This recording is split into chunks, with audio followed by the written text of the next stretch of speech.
Sikiza tete ya mazingira,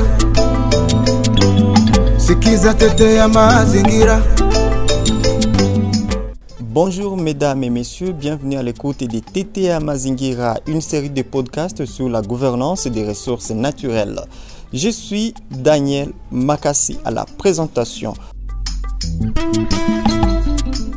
Dans ces podcasts, aujourd'hui, nous recevons Amissi Mugenitami qui est superviseur du projet de la dynamique de femmes des mines dans la province du Maniema, précisément à Bikengue.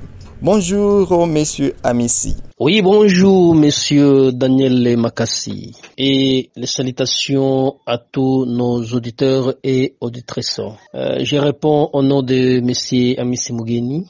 Je suis licencié en sciences politiques et administratives. Je suis expert en ressources naturelles.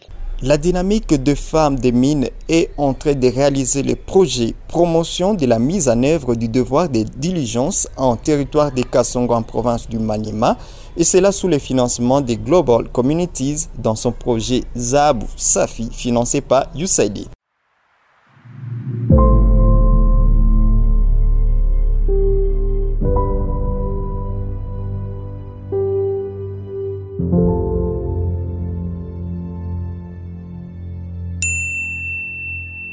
Attention, attention. Pas d'enfants dans les sites d'extraction de l'or. Les enfants doivent être protégés de tout travail dangereux, y compris l'extraction de l'or. Pas de femmes enceintes dans les sites d'extraction de l'or. Les femmes enceintes doivent être protégées de tout danger pour leur santé et celle de leurs enfants.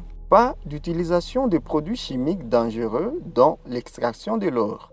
L'utilisation de produits chimiques dangereux comme le mercure doit être évitée, car elles nuisent à la santé des travailleurs et de l'environnement. Non à la consommation de boissons fortement alcoolisées dans les sites miniers. La violence, sous toutes ses formes, doit être évitée dans les sites d'extraction de l'or. La DIFEM appelle tous les acteurs de la chaîne d'approvisionnement de l'or en territoire de Kasongo Bikengue à respecter ces principes pour une production responsable. Les coopératives minières doivent collaborer avec les communautés locales pour promouvoir des pratiques minières responsables. Cela peut inclure la sensibilisation des communautés impactées par leur activité au respect de leurs devoirs. Voici quelques conseils pour les coopératives minières qui souhaitent mettre en œuvre des mesures de protection des femmes et des enfants.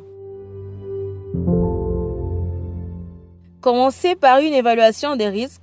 Cela permettra d'identifier les domaines où des mesures de protection sont nécessaires. Développer des politiques et des procédures claires. Ces documents doivent être mis à la disposition de tous les membres de la coopérative. Former les membres de la coopérative aux nouvelles politiques et procédures. Cela garantira que tout le monde est au courant des règles et des attentes. Mettre en place des mécanismes de suivi et d'évaluation. Cela permettra de s'assurer que les mesures sont mises en œuvre de manière effective. DIFEM pour un or responsable. Ceci est un message de la dynamique des femmes des mines, DIFEM, dans le cadre de son projet promotion de la mise en œuvre du devoir de diligence en territoire de Kasongo, en province du Maniema, sous le financement des Global Communities, dans son projet Zahabou Safi, financé par USAID.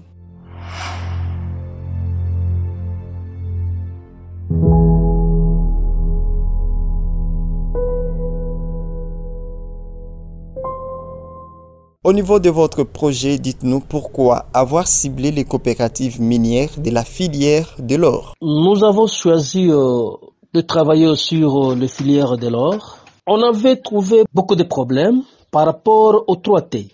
Jusqu'à présent, même la traçabilité de l'or pose des problèmes. La maîtrise même de la statistique de production pose des problèmes par les coopératives minières. C'est pourquoi on a choisi le filière de l'or, monsieur le journaliste. Bikengue se trouve où précisément? Bikengue se trouve à 250 km de la ville de Kindu, dans le territoire de Kasongo, dans le secteur de Moulou, dans le groupement Koussou. Et pour ceux qui ne connaissent pas Bikengue, quelles sont les pratiques minières à décourager dans cette zone? Au niveau de Kasongo, il y a beaucoup de cultures rétrogrades. On ne considère pas les femmes comme un être responsable, plutôt un outil de travail. C'est pourquoi dans le site, les femmes exercent des activités à part entière que l'exploitation minière. Au niveau de là, ils exercent ces activités-là et les artisanaux là, le creuseur, viennent prendre ces marchandises-là en crédit. Et pour rembourser, c'est tout un problème. D'autres sites, ils ne veulent pas la présence de la femme au niveau de Bikengue là-bas. C'est à décourager aussi ça. Et aussi, ils disent que pendant l'exploitation, la production va diminuer à la présence de menstruation de la femme ou encore de règles. Il va diminuer la production. Et c'est à décourager ça parce que la femme est considérée comme un être humain et responsable. Quand les artisanaux là refusent à rembourser ces dettes-là, cette femme-là va se jeter dans la sexualité. Et c'est grave aussi. Ils amènent de maladies chroniques, transmissibles aussi. Ça décourage aussi la vie d'être humain au niveau de Bikengue là-bas. Et la sexualité, c'est à ciel ouvert alors, monsieur le journaliste. Au niveau de l'un de vos spots, nous avons entendu que les coopératives doivent collaborer avec les communautés locales pour promouvoir des pratiques minières responsables. Comment vous les faites? Nous, en tant que membres de la société civile thématique mine, nous avons l'obligation de faire la sensibilisation, de guider des devoirs de diligence. Et sensibilisation aussi de la lutte contre la fraude, dénoncer tout cas de l'exploitation nocturne après les heures d'exploitation. Et aussi, à l'entrée de chaque site, des pancartes qui démontrent que l'interdiction des enfants mineurs dans le site, l'interdiction aussi des femmes enceintes dans le site et l'entrée aussi de produits chimiques dans le site. Quelles sont ces pratiques minières responsables dans la chaîne d'approvisionnement de l'or à Bikengue?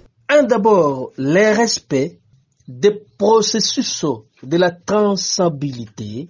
Nous allons enseigner aussi le respect de législation minière et d'autres instruments nationaux et internationaux tels que le guide de l'OCDE sur le devoir de diligence, sur les commerces responsables et enfin les 6 outils de la CIRGL.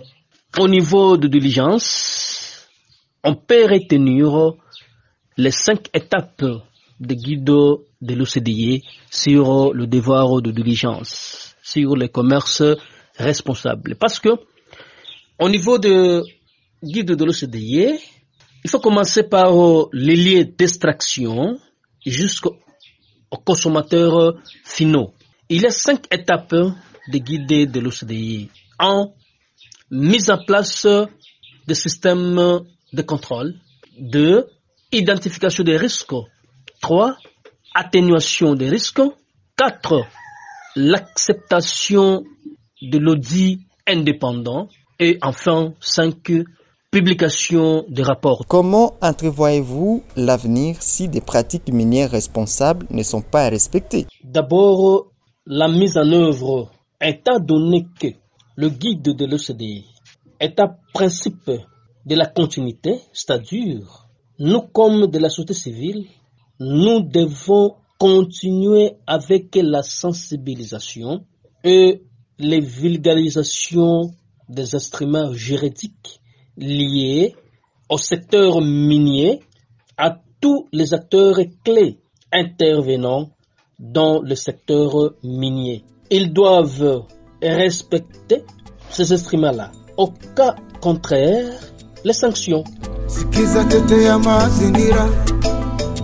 Et pour terminer avec vous, chers Amici, quelles recommandations adressez-vous aux autorités congolaises, aux coopératives minières, aux creuseurs et aux organisations locales de développement? Ce que je recommande au niveau du gouvernement congolais est de s'appliquer dans le processus de la traçabilité de l'or et de décourager toute mauvaise pratique.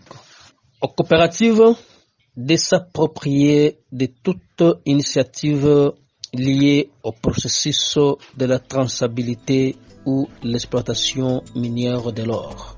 À l'organisation locale, à informer, à former la communauté qui sont impactées par le projet de l'exploitation minière de l'or. Je rappelle, monsieur Amici Mugenitami, vous êtes superviseur au sein du projet Zahabou Safi, mis en œuvre par la dynamique de femmes des mines. Merci d'avoir accepté notre invitation dans ce podcast de Tete Mazingira. Merci, monsieur le journaliste Daniel Makassi, de nous avoir associés à cette émission d'aujourd'hui. Et merci également à tous ceux qui nous ont écoutés depuis le début. Et c'est ainsi que nous arrivons à la fin de cet épisode. Vous avez été nombreux à nous capter, mesdames et messieurs de partout dans le monde. Je suis Daniel Makassi. Je vous dis merci et à très bientôt.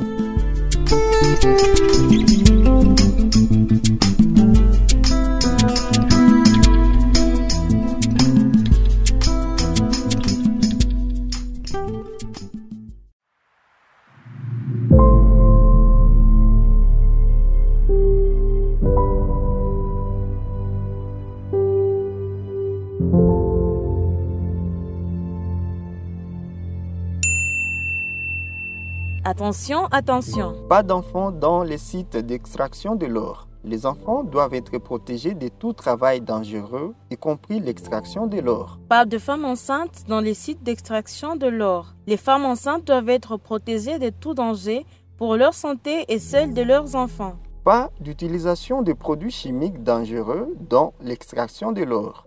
L'utilisation de produits chimiques dangereux comme le mercure doit être évitée, car elles nuisent à la santé des travailleurs et de l'environnement. Non à la consommation de boissons fortement alcoolisées dans les sites miniers. La violence, sous toutes ses formes, doit être évitée dans les sites d'extraction de l'or. La DIFEM appelle tous les acteurs de la chaîne d'approvisionnement de l'or en territoire de Kasongo-Bikenge à respecter ces principes pour une production responsable. Les coopératives minières doivent collaborer avec les communautés locales pour promouvoir des pratiques minières responsables.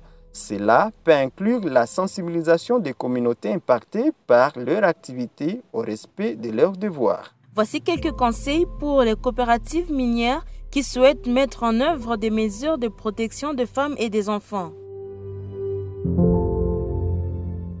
Commencez par une évaluation des risques. Cela permettra d'identifier les domaines où des mesures de protection sont nécessaires. Développer des politiques et des procédures claires. Ces documents doivent être mis à la disposition de tous les membres de la coopérative. Former les membres de la coopérative aux nouvelles politiques et procédures. Cela garantira que tout le monde est au courant des règles et des attentes. Mettre en place des mécanismes de suivi et d'évaluation. Cela permettra de s'assurer que les mesures sont mises en œuvre de manière effective. DIFEM pour un or responsable. Ceci est un message de la dynamique des femmes des mines, DIFEM, dans le cadre de son projet promotion de la mise en œuvre du devoir de diligence en territoire de Kasongo, en province du Maniema, sous le financement des Global Communities, dans son projet Zahabou Safi, financé par USAID.